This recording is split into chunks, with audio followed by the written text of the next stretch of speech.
Hi guys, this is Jude from EasyTechs. Today I'll be sharing my experience using the Amazfit GTR fitness smartwatch from Xiaomi. I've been using this watch for about 4 months now and I've gotten to naturally interact with quite a number of its features. So in this quick video, I'll be sharing some of my experiences with you, what I think about it and if it's worth the investment. And now without further ado, let's jump right into it.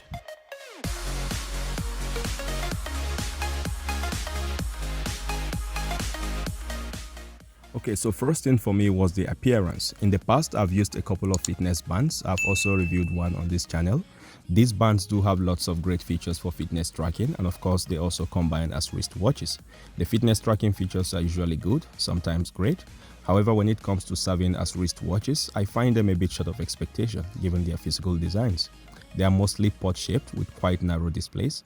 Now, clearly these designs are meant to optimize their different features, especially the battery life, so it's quite understandable and a good number of people do like them that way. However, what the Amazfit GTR presents is a full-blown 47mm round face smartwatch with AMOLED display.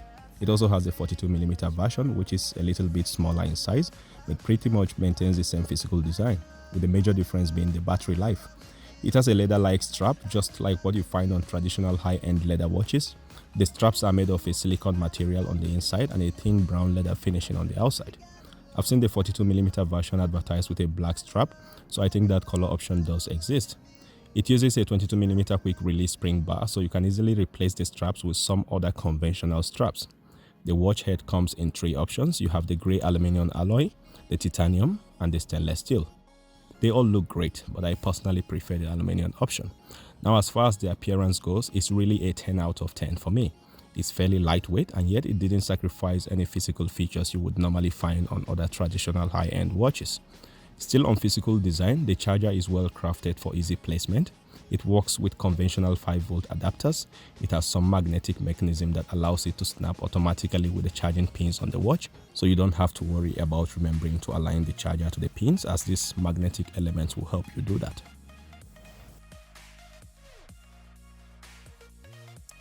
Next, let's talk about the specifications.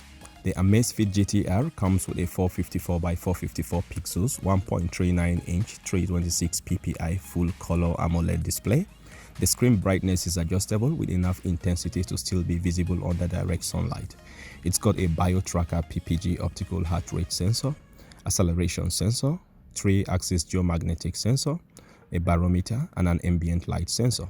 16MB of flash memory, Bluetooth 5.0, and a whopping 410 mAh battery. So you charge it for about 2 hours and it's able to last you 24 days on standby. The GTR weighs about 36 grams in total and 48 grams for the stainless steel edition. The setup process is pretty typical and straightforward. Simply visit Play Store or Apple Store if you're on iOS and download the Amazfit app. Power up the device if not already powered up, and then from the app, select the option to add a new device. It should detect your watch after some time, and from there it will guide you through the setup process. An alternative way would be to scan the QR code for a download link of the app, but this sometimes doesn't work properly. It worked for me one time in the past, but recently I tried again and it wouldn't download the right app. So it might be better to just visit Play Store or Apple Store and directly download the app. With that, I will quickly run through the features I've found to be very appealing and useful about this device. First is the appearance. Like I mentioned earlier, unlike most smartbands and fitness trackers, the GTR has a perfect look of a conventional high-end watch, yet it retains all the features of fitness trackers and most features of the high-end smartwatches. You can change from analog to digital watch face. You can also download more watch faces from the Amazfit app. There's a whole lot of faces to choose from here. With just a single tap, you can give a complete new look to your watch face.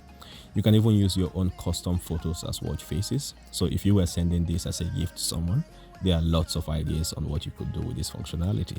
You can use your favorite quotes here as well, so that each time you look at your watch, you are reminded of that. It's a simple but yet very useful feature. Second is the larger display. This in a way ties up with the first point because we're still talking about appearance. For me, it's really a huge improvement given that I was previously using the Mi Band 4, which has a much smaller display. The GTR display is about 3 times larger than the Mi Band 4, so it's almost like comparing a phone display to a tablet or a mini PC. It also has a higher pixel density, so everything looks just better and more colorful on the GTR. third is the fitness features. The GTR is able to track a wide range of physical activities ranging from outdoor running to walking, outdoor cycling, treadmill, indoor cycling, open water swimming, pool swimming, and a whole lot of other activities. The default watch faces show the number of steps you've taken for the day. You can also see that by swiping left from your home screen. Through the Amazfit app, you are able to measure the duration and quality of your sleep. You can also use the GPS feature to track your outdoor activities like running, walking, or cycling. An idle alert feature helps to notify you when inactivity lasts longer than an hour. Of course, this is optional. Now, another interesting thing I've observed with the Amazfit GTR is the accuracy of the heart rate sensor. I tried to compare the reading with the reading from a clinical equipment, and quite impressively, it was almost the same. While the clinical equipment read 74 BPM, the GTR was reading 75 BPM. So I would assume that with some physical adjustments and better placement, the GTR could give a clinical result from the heart rate sensor. Next is the ability to get notifications and previews from your phone apps to your wrist, accompanied by some little decent vibrations. This includes call notifications with a preview of the caller, emails, social media apps, calendar notifications, alarms, and just about every other notification you would normally get on your phone.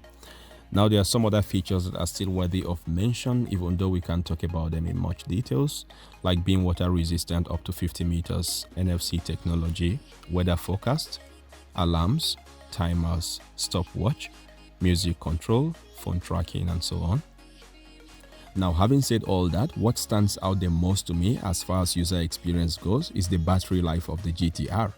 Personally, I've had a long period of hesitation with smartwatches because of this factor. The idea of having one more gadget that requires daily recharging was a bit of an inconvenience.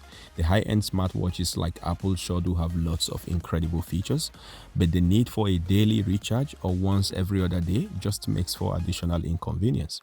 For an average everyday user, a whole lot of these features are never used after all, and most of them are already on your smartphones. Like, I don't need to play music from my watch when I have my smartphone. So except you have some special needs or you are just a big fan of Apple, it's hard to justify the cost of these watches.